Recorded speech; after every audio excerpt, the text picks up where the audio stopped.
Hello mga kaibigan, maligayang pagdating sa aking channel. Nagbigay ng emosyonal na pahayag ang charismatic actor na si Ken Yaman at inihayag na babalik siya sa Turkey para maging mas malapit sa kanyang magiging anak na babae. Ang balita ay nagdulot ng kaguluhan sa mga tagahanga ng aktor, na sinundan ng mabuti ang kanyang karera at ipinagdiwang ang desisyong ito, na pinatingkad ang kanyang determinasyon bilang isang ama sa hinaharap. Ibinahagi ni Yaman, na nasa labas ng Turkey dahil sa mga profesional na pangako at internasyonal na mga proyekto, ang balitang ito sa isang eksklusibong panayam. Ang pangunahing focus ko ngayon ay ang aking pamilya. Babalik ako sa Turkey para maging malapit sa magiging anak ko at maging aktibong bahagi ng kanyang buhay.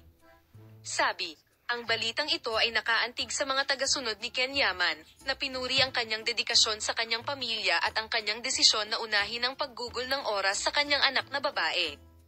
Bagamat ang aktor, nakilala sa kanyang madamdaming pagganap sa iba't ibang Turkish productions, ay may matagumpay na internasyonal na karera, ang kanyang atensyon ngayon ay tila nakatuon sa kanyang personal na buhay.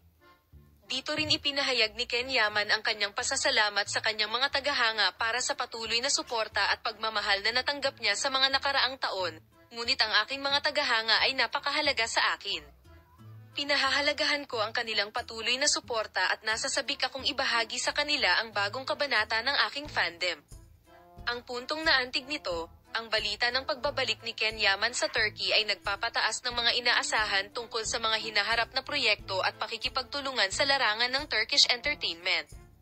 Ang mga fans ay sabik na naghihintay kung paano niya ibalanse ang kanyang acting career sa kanyang mga responsibilidad bilang ama. Salamat sa panonood ng aking video. Bye!